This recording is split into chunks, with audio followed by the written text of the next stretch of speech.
Pagi-pagi anak gue udah nonton Kepala Polisi Labrador. Kartunnya bagus, punya nilai kebaikan. Gue rekomen kartun kayak begini buat lu yang punya anak ya. Gue kasih gambaran dikit nih. Kepala Polisi Labrador. Loh, kok dia? Gitu. Jadi, Kepala Polisi Labrador adalah seorang polisi, tapi wujudnya anjing. Walaupun wujudnya anjing, Kepala Polisi Labrador selalu gercep pas respon kalau ada keluhan. Padahal dia anjing loh. Misalnya telepon nih sama anak bocah, "Pak Kepala Polisi Labrador, masa lampu aku cetekannya nggak bisa, dipencet-pencet nggak nyala." Langsung dia cus ke TKP, cuman buat ganti cetekan lampu. Padahal dia anjing.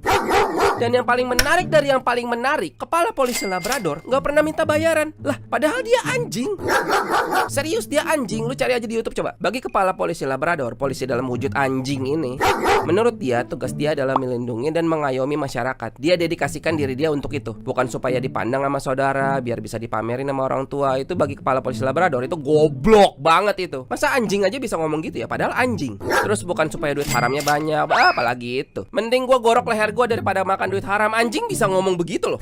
Kalau seandainya di kartun ini ada judul ya, dia nggak mikir panjang, langsung diberantasin atau sama dia. Karena kalau ngelakuin kebalikannya kayak justru ngelindungin bandarnya, itu goblok banget pak, kata dia mah gitu. Kepala Polisi Labrador di kartunnya nggak pernah nerima hukuman pak, soalnya emang nggak pernah bikin kesalahan. Tapi gue penasaran juga sih kalau Kepala Polisi Labrador bikin kesalahan, misalnya positif narkoboy gitu ya, itu dia dicopot jabatannya, dipenjara, atau disuruh sholat ya. Karena kalau sampai iya, nggak gue kasih lagi tuh kartun ke anak gue. Jangan nonton itu kartun goblok itu. Kalau hukumannya disuruh sholat. Dan hal paling terakhir, bahkan nggak ada di list kegiatan dia, adalah ngelindes warga sipil.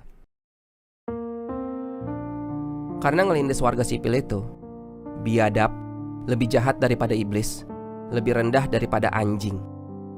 Karena Pak Kepala Polisi Labrador yang wujudnya anjing aja, itu nggak mungkin ngelakuin itu pak.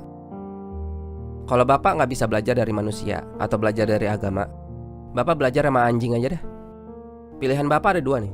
Pertama, bapak coba tonton Kepala Polisi Labrador supaya dapat nilai kebaikan. Nggak usah lihat wujudnya anjing kalau kelakuan kita masih lebih parah daripada anjing pak. Atau pilihan kedua, nggak apa-apa, tabungnya dosa yang banyak pak.